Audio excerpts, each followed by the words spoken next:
Yadda za ka mayar da wayarka receiver domin kallon kowanne irin gidan talabijin a duniya, musamman mutanen da suke yawan yawo ƙasashen duniya kamar ma'abota zaman Saudiya, ƙasashen waje kamar irin Ingila da France, mutanen da ba su zama a gida kuma sun yi missing ɗin waɗansu shirye-shirye da suke a gidajen talabijin ɗinsu.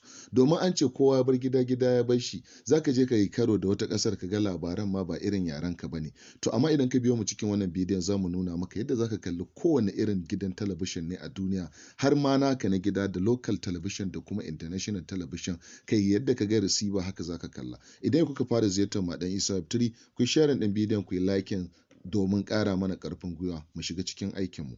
Domin kallon wannan gidan talabijin shine za ka shiga cikin browser ɗinka, Opera ko Chrome ko ma wace irin browser ce, nan wajen searching ɗin za ka zo ka rubuta tv.garden. Gashi nan sai ka danna shi. Yana da application, za ka iya sauke shi a cikin Play Store. To sai ka zo ka danna wannan na farkon. Gashi nan za ku gan shi da alamar talabijin. To kana danna shi shine za ku ga daga nan ƙasa an sa select country ko kuma son wajen search. Bari mu danna. Kun ga gashi nan ƙasashe Afghanistan, Albania, wane ne, musamman a ce to kai ni ina Najeriya ne, sai na yi ƙasa, zo na zaɓi ƙasata. Gashi nan kuna gani ga Najeriya nan, sai na danna. Mana danna Najeriya, gashi na Afro Sport, akwai Apti TV, akwai Arise TV, Channel News, ga su nan kun ga akwai local, akwai international.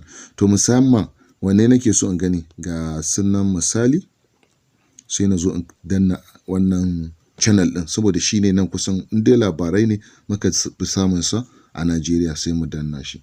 Gashi nan ga tashoshi nan kuna gani, akwai Kings View, akwai Love War, kallon labarai.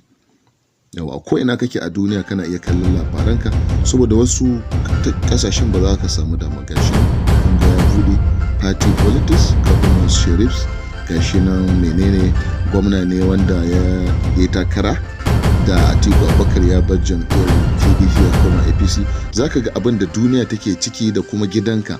Kai hatta ma an kana gida ba sai kana ƙasar waje ba, wannan zai ishe ka ka dinga review ɗin labaran da ake. Idan bidiyon ya burge ku, ku share ɗinsa zuwa ga 'yan uwa, ga abokan arziki, ku yi mana like domin ƙara mana ƙarfin gwiwa.